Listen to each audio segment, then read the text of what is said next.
Halo netizen, ini adalah Mercedes-Benz E-Class W211. Nah, yang spesial dari unit ini adalah ini merupakan yang varian Avantgarde, tapi tipenya E240 ya, yang merupakan cukup jarang di Indonesia. Karena kalau di versi ATPM, E-Class generasi W211 ini nggak ada yang varian E240, adanya E260, tapi ini merupakan unit istilahnya unit importir umum ya. Jadinya dia nomenklaturnya menggunakan E240 walaupun di Indonesia ya, versinya itu E260 ya, setaranya gitu ya. Dan tadi dia variannya itu yang Avantgarde. Yuk sekarang kita lihat ke dalamnya aja. Untuk kunci dia seperti ini. Jadi orang bilang ini kunci pistol ya, ada tombol lock, unlock, dan buat buka bagasi dia juga ada sistem kayak semacam keyless go-nya versi yang awal-awal gitu ya. Jadi tekan tombol ini untuk kunci pintu dan tekan tombol di dalam handle ini untuk membuka pintu, sekaligus dia juga akan kayak ngebuka pintunya seperti ini ya gitu. Jadi kita nggak perlu tarik handle-nya ini secara manual, cuma sayangnya fitur ini udah nggak berfungsi. Oke, untuk di interior karena ini yang Avantgarde, dia interiornya terang banget ya. Jadi joknya warna beige, terus di instrument cluster juga latarnya warna putih, banyak wood panel yang terang juga. Untuk pengaturan joknya khas Mercedes-Benz, dia ada di door trip, bisa naik turun, maju mundur, headrest pun juga bisa maju mundur, dan ada knob untuk putaran lumbar supportnya ya. Di bagian depan jok sini juga ada kayak laci gitu, cuma sayangnya nih latchnya udah rusak. Dan yuk sekarang kita masuk dan kita starter ya. Untuk starter juga dia udah menggunakan tip start, jadi nggak perlu ditahan sampai mesin nyala. Dan yuk langsung kita dengerin suara mesin V6-nya. Oke, masih mulus ya. Oke, yuk langsung kita tutup aja. Dan sekarang kita sudah berada di dalam interiornya Mercedes-Benz E-Class Avantgarde E240. Ini gue mundurin joknya dulu biar lebih luas. Untuk setir di sini kelihatan ya, dia sudah dilapis kulit, tapi di bagian atas sama di bagian bawahnya dia ada wood panel yang lumayan terang gitu ya warnanya. Terus untuk pengaturannya juga dia sudah elektrik, baik tilt ataupun teleskopik. Terus di setir ini juga banyak tombol ya, buat tombol MID, tombol klakson, dan ada SR backnya juga, sama buat ngatur kayak telepon dan volume. Di belakang setir juga ada tuas lagi, yang ini untuk ngatur wiper, buat sen sama lampu dim juga. Dan atasnya ini untuk ngatur kecepatan, cruise control, dan speed limiter ya. Dan lanjut ke instrument clusternya. Untuk instrument clusternya yang varian Avantgarde itu juga sedikit berbeda ya, karena dia menggunakan latar warna putih yang kesannya tuh lebih mewah, dan informasinya juga lumayan lengkap ya. Untuk di zamannya sih ini lengkap banget ya. Di sebelah kiri ada fuel gauge, di paling kanan ada temperature gauge, di sini ada jam analog, ada speedometer, di tengahnya ada MID, dan di sebelah kanan sini ada RPM atau tachometer. Untuk MID-nya juga dia menggunakan layar LCD seperti ini, monokrom gitu ya. Dan dia juga ada informasi-informasi tambahan kayak temperatur udara luar, trip meter, O2-nya udah 99.000, gear indicator, dan mode berkendara. Di sini kita bisa lihat temperatur udara luar, sambungan audio, ada malfunction atau enggak. Terus di sini ada settingnya, bisa buat setting jam dan tanggal seperti ini. Terus ada setting lampu, ini buat headlamp mode. Terus ada surround lighting, ambient light levelnya juga bisa digedein atau dikecilin. Ada headlamp delay, terus delay lampu interior juga ada. Di vehicle ini ada speed limit kalau kita lagi pakai ban salju. Terus ada auto door lock. Convenience ini buat easy entry and exit. Ada key dependent, terus ada mirror adjustment parking aid. Jadi kalau kita masukin gigi mundur, si spion itu akan turun ya, buat membantu kita melihat bannya udah lurus atau belum. Terus ada indikator temperaturnya, Celsius atau Fahrenheit, indikator speedometernya, kilometer atau mil per jam. Bahasa juga bisa diganti. temperatur udara luar atau speedometer digital itu juga bisa dipilih displaynya mau macam apa. Sama di bagian sini ada MID atau trip komputernya ya. Di sini ada waktu berkendara kita, ada jarak yang ditempuh, kecepatan rata-rata, konsumsi BBM rata-rata, dan tadi ada buat temperatur udara luar dan segala macamnya, sisa jarak tempuh, sambungan telepon, dan ya udah seperti itu aja sih untuk di bagian MID-nya. Jadi lumayan lengkap di zamannya. Oke, lanjut ke sebelah kanan sini ada ventilasi AC yang bisa dibuka tutup. Di bagian bawahnya juga ada knop lampu yang sudah otomatis. Khasnya Mercedes-Benz juga dia ada parking lights atau lampu parkir buat kiri dan kanannya, dan khasnya Mercy juga untuk fog lampnya itu tinggal tarik knopnya seperti ini, tarik sekali untuk fog lamp depan, tarik lagi untuk fog lamp belakang. Di bagian sini juga ada tombol untuk mengaktifkan headlamp washer, jadi kalau lampu kita kotor tinggal pencet ini aja. Ada tombol pelepas parking brake, dan untuk pedalnya dia model pedal gasnya itu organ pedals ya, jadi lebih ergonomis. Sama di sebelah kiri ada parking brake yang diaktifkan lewat kaki ya. Di sini tadi untuk melepasnya, dan di sebelah kiri situ juga ada footrest yang nyaman banget untuk menaruh kaki kiri. Di door trim juga sama seperti di jok ya, dia kulitnya terang, di atas soft touch, di sini soft touch, sampai di bawah pun soft touch. Di bagian door pocket sini juga ada kayak bahan karpet gitu, dan handle-nya chrome, ada wood panel, sama di bagian sini tadi ya ada pengaturan jok, dan ada memory seat 3 slot. Untuk pengaturan spion ada di sini, sama ada tombol-tombol power window yang semua kacanya itu sudah all auto. Ada window lock juga, dan tadi ada door pocket yang lumayan banyak barang ini ya, jadi kebayang nih bisa naruh barang-barang seperti apa. Ada switch untuk membuka bagasi juga di sini. Sama di bagian door sills itu ada sill plate dengan lettering Mercedes-Benz. Di bagian pilar sini juga ada tweeternya. Untuk di atas dia ada sun visor yang ada cerminnya, tapi di sini covernya udah patah ya normal untuk di mobil zaman segini. Sama ada sun visor kecil lagi untuk menghalau sinar matahari yang berlebih. Oke, terus di bagian atas ini ada grab handle, ada seatbelt dengan head adjuster. Di bagian sini juga ada SRS curtain airbags. Untuk di tengah, spion sudah auto dimming, jadi di sini ada sensornya yang akan menangkap cahaya dari belakang ya, supaya kalau misalnya ada yang ngedim dari belakang dia akan meredup secara otomatis. Sama di bagian sini ada switch untuk membuka panoramic sunroofnya. Nah, ini kehebatannya dari trim Avantgarde ya, dia punya kaca di bagian atap yang bisa dibuka juga seperti ini, dan plafonnya pun juga bisa dibuka ya. Untuk nutupnya dia belum auto ya, tapi untuk bukanya dia sudah auto. Lampu baca khas Mercedes-Benz dia ada di bawah spion tengah.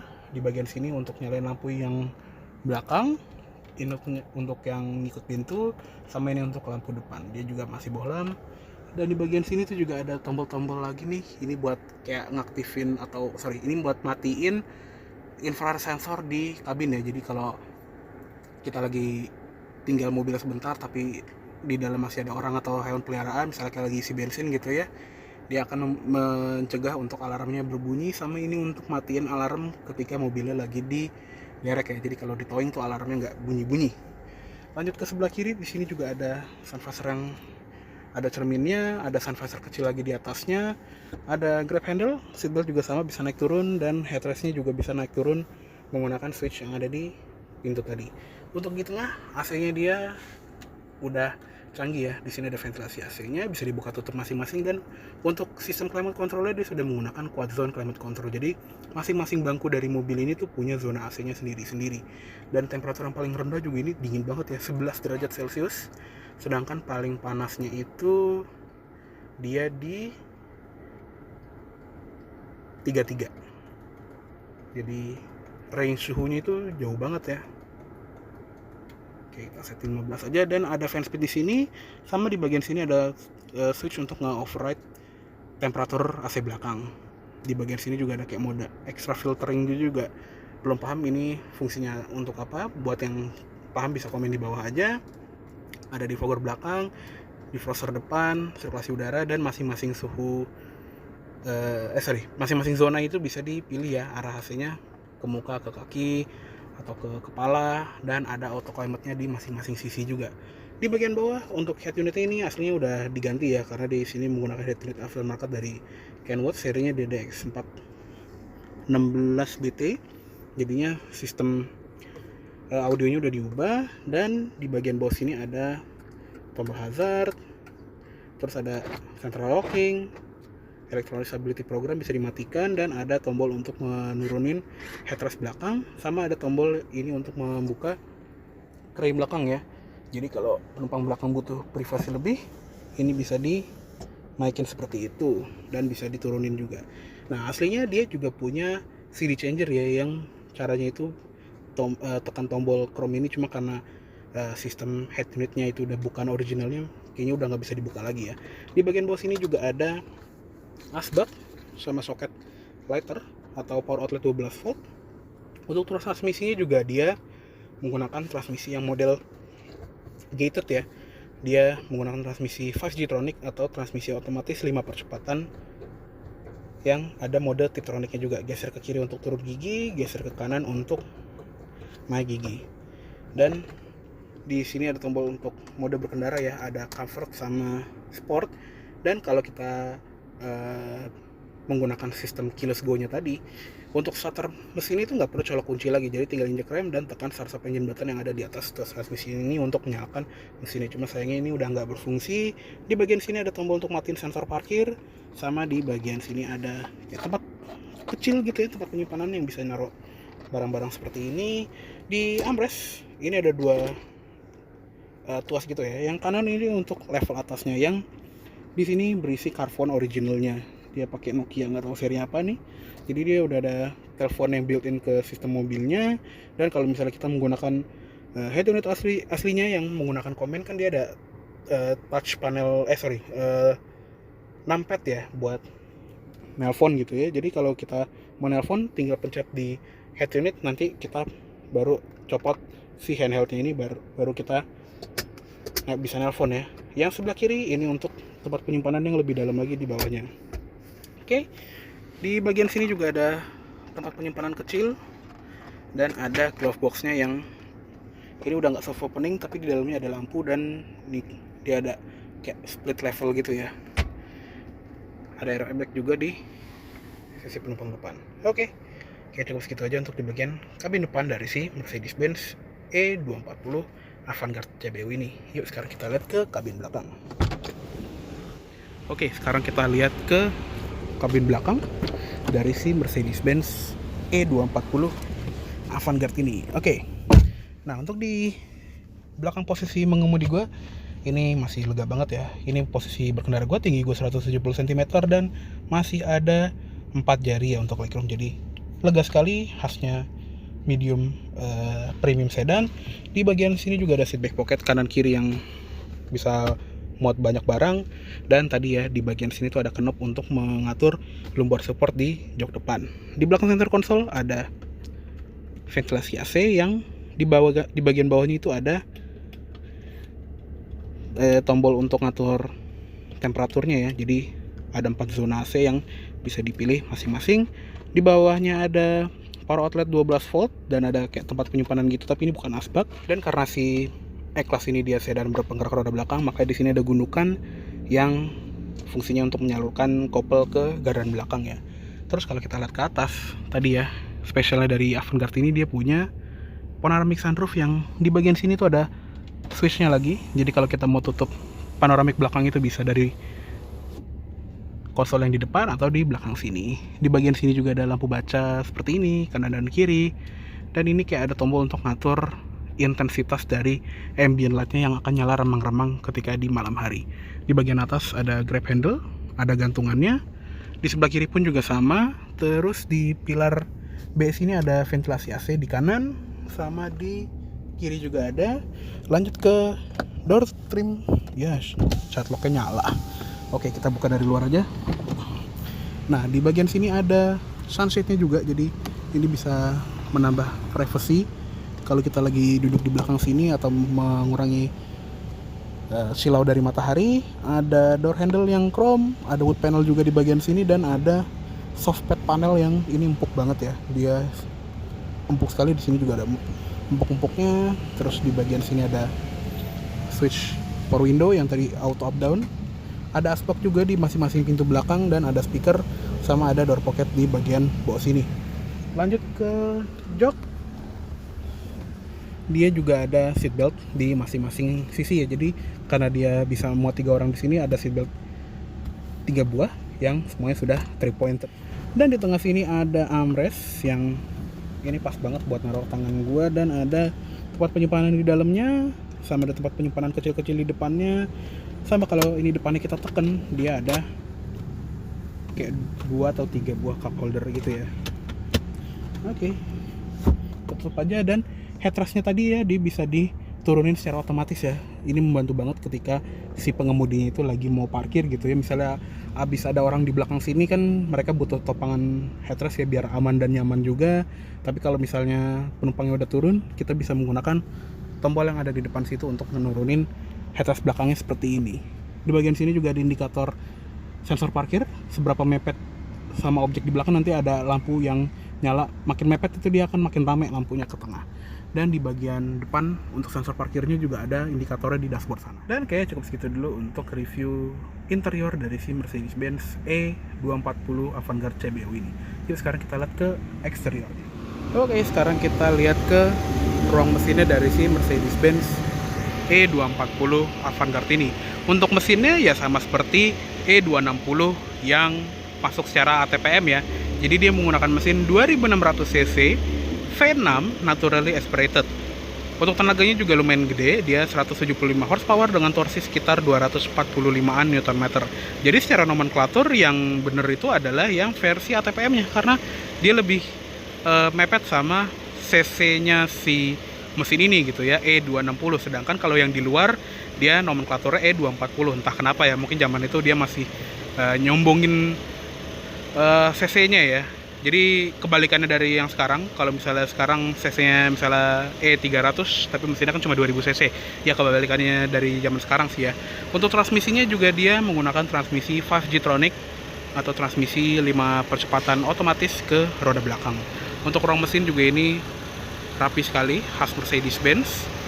Banyak cover plastiknya, dan kap mesinnya juga sudah ditopang oleh strut hidrolik. Oke, yuk langsung kita tutup aja. Untuk tampilan depan dari si E-Class Avantgarde ini juga sedikit lebih mewah gitu ya dibandingin trim-trim lainnya kayak trim elegans atau trim klasik ya apalagi. Jadi di bagian grill sini juga ada ornamen chrome yang kelihatan lebih mewah lagi sesuai namanya gitu ya, Avantgarde gitu ya. Dan ada logo 3-pointed star yang berdiri di kap mesin biar kelihatan kayak proper Mercedes-Benz gitu ya. Dan di bagian pojokan bumper itu ada list chrome-nya gitu, atau kayak bumper guard tapi ada list chrome-nya. Dan untuk lampunya juga dia menggunakan lampu yang model kayak kacang ya, makanya orang bilang ini Mercy mata kacang. Di bagian lampu dekatnya dia sudah menggunakan proyektor xenon, dan di bagian sisi dalamnya itu ada lampu senja sama lampu dim. Di atasnya ada lampu sen, di bagian bawah ada fog lamp yang masih halogen, dan sensor parkir di depan ada 6 titik. Lanjut ke samping. Untuk velgnya dia seperti ini. Kalau kata ownernya sih ini juga bukan velg originalnya Avantgarde ya. Mungkin ada yang bisa komen di bawah juga kalau misalnya kalian tahu ini velg apa. Dan untuk ukuran bannya di sini menggunakan ban yang berukuran 245 R17. Untuk rem dia sudah disc brake depan belakang, dan di unit ini dia juga sudah menggunakan rem Sensotronic brake control yang pernah gue jelasin juga di reviewnya E500 Elegance yang belum lama ini gue tayangin ya. Jadi sistem rem yang canggih sekali di zamannya, tapi kalau udah rusak itu rewel sekali juga. Di bagian fender sini juga ada emblem Avantgarde, sama ada set body molding dengan list chrome. Untuk di bagian spion dia ada lampu sen LED-nya di luar. Handle di bagian atasnya juga ada garis chrome-nya ya. Di handle belakang juga ada. Untuk tangkinya dia ada di sebelah kanan. Di sini nggak dianjurin sih ya round berapa. Oh sorry, ada deh ternyata round 95. Oke, lanjut ke belakang. Sebentar, ini daunnya kita pinggirin dulu. Seperti ini lampunya, khas banget ya, khasnya W211, dia agak segitiga-segitiga gitu.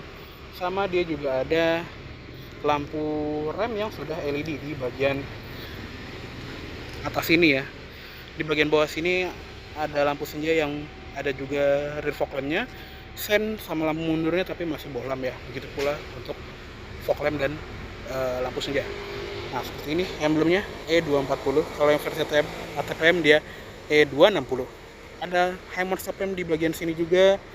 Sama di belakang sini sensor parkirnya dia 4 titik aja ya.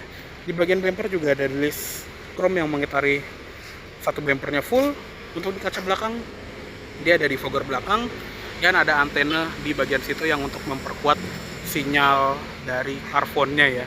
Dan yang unik juga gue baru nyadar nih, di bagian sini tuh kayak ada solar panel gitu ya. Jadi untuk membantu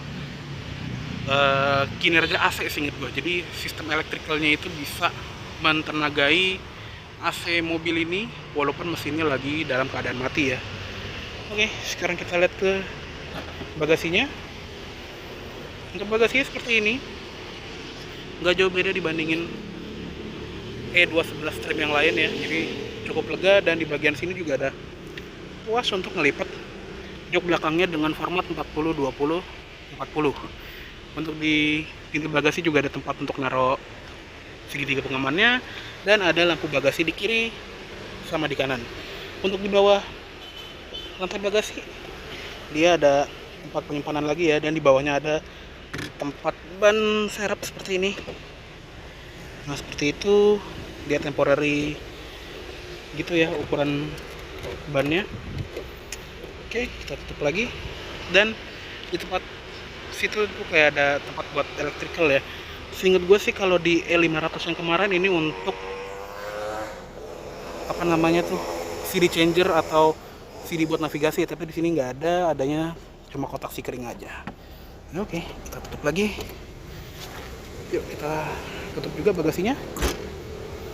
Oke, cukup segitu dulu untuk review dari Mercedes-Benz E240 Avantgarde CBU tahun 2004 kali ini. Mohon maaf apabila ada salah kata-kata dalam menyampaikan review. Terima kasih banyak telah menonton. Sampai jumpa di video selanjutnya.